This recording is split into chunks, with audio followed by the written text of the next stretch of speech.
দেশটা কারো বাপের না। গণভোটকে আমাদের বিনা বাক্য ব্যয় এবং বিনা তর্কে আমাদের মেনে নিতে হবে যে এটাই জনগণের অভিপ্রায়। আইনগত কিংবা সাংবিধানিক তর্ক হিসেবে দেখতে চাই না। আমি এই গণভোট এবং জুলাই সনদকে জুলাই বিপ্লবের স্পিরিটে সবসময় দেখে এসেছি।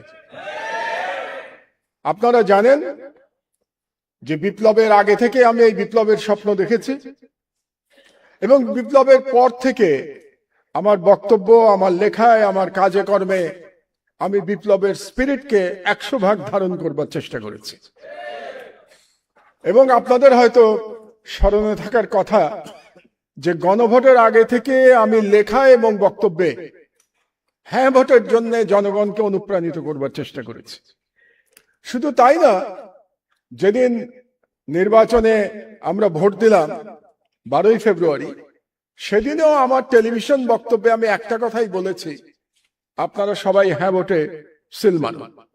এবং এই আবেদন আমার ছিল জনগণের প্রতি, কারণ জুলাই বিপ্লবকে যদি আমরা অস্বীকার করি তাহলেই আমরা গণভোটকে অস্বীকার করব। এটা আমাদের মনে রাখতে হবে। কাজে যারা আজকে গণভোটকে দুর্বল করবার চেষ্টা করছেন কিংবা গণভোটের আইনি তর্ক তুলছেন, তারা আসলে কতটা জুলাই বিপ্লবকে ধারণ করেন সেটা নিয়ে আমার সন্দেহ আছে। কাজেই আমি বলবো যে জুলাই বিপ্লবকে ধারণ করলে গণভোটকে আমাদের বিনা বাক্য ব্যয় এবং বিনা তর্কে আমাদের মেনে নিতে হবে যে এটাই জনগণের অভিপ্রায়। এবং জনগণ 70% ভোট দিয়ে সেই অভিপ্রায় আমাদেরকে জানিয়ে দিয়েছে।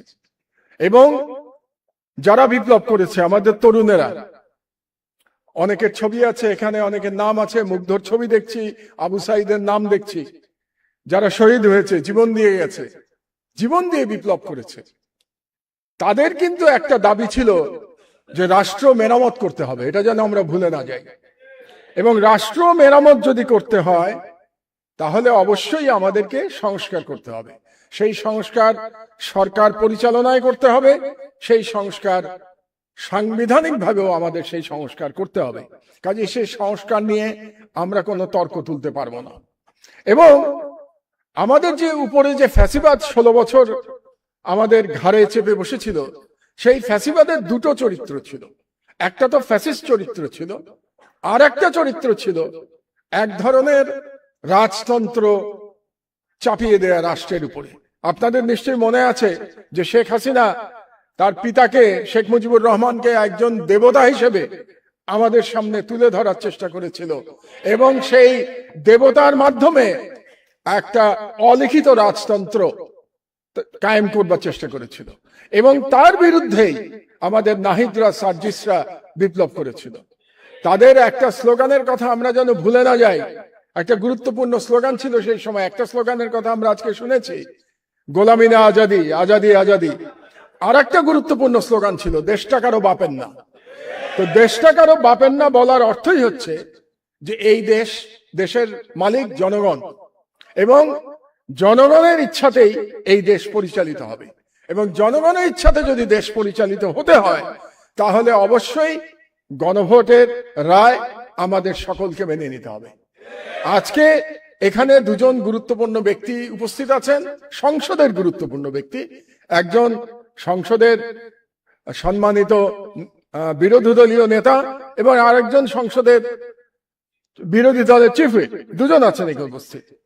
তারা দুজনে কিন্তু বিপ্লবের ফসল। জুলাই বিপ্লব না হলে তারা কিন্তু দুইজন এই পদ পেতেন না। একইভাবে যিনি দেশের প্রধানমন্ত্রী, তিনিও জুলাই বিপ্লবের ফসল। তিনিও দেশের প্রধানমন্ত্রী হতে পারতেন না যদি জুলাই বিপ্লবে আমাদের তরুণরা এভাবে জীবন না দিত। কাজেই আমরা যারা এই জুলাই বিপ্লব নিয়ে প্রশ্ন তুলব, গণভোট নিয়ে প্রশ্ন তুলব, তারা আসলে আমাদের শহীদদের অবদানকে অস্বীকার করছি। এই ভুলটা যেন আমরা না করি। আমি বাংলাদেশের তরুণদের ব্যাপারে আশাবাদী।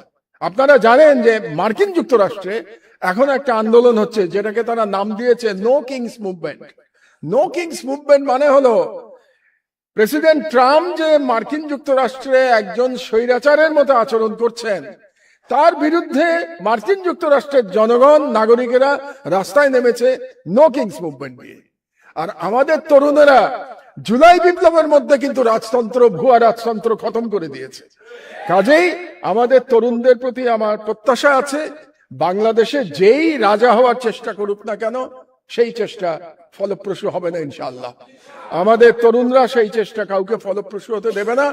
কাজেই আমি সকলকে বলবো, সকল রাজনৈতিক দলকে বলবো, সকল রাজনীতিবিদের প্রতি আহ্বান জানাবো যে আপনারা কোন রকম কুতর্ক তৈরি না করে গণভোটের যে জনগণের যে ইচ্ছা প্রতিফলিত হয়েছে সেই ইচ্ছা মেনে নিন, এবং সেই ইচ্ছা মানার যে লড়াই, সেই লড়াইয়ের একটা প্রক্রিয়া হিসেবে আজকের যে সেমিনারের আয়োজন করেছে 11 দল, সেই জন্য 11 দলকে আমি ধন্যবাদ জানাচ্ছি এবং আমাকে এখানে আমন্ত্রণ করবার জন্য ধন্যবাদ জানাচ্ছি। জুলাই বিপ্লবের যে কোনো ইস্যুতে ইনশাআল্লাহ আমি ব্যক্তিগতভাবে এবং আমার পত্রিকা আপনাদের পাশে থাকবে, এই ভরসা দিয়ে আমার বক্তব্য শেষ করছি।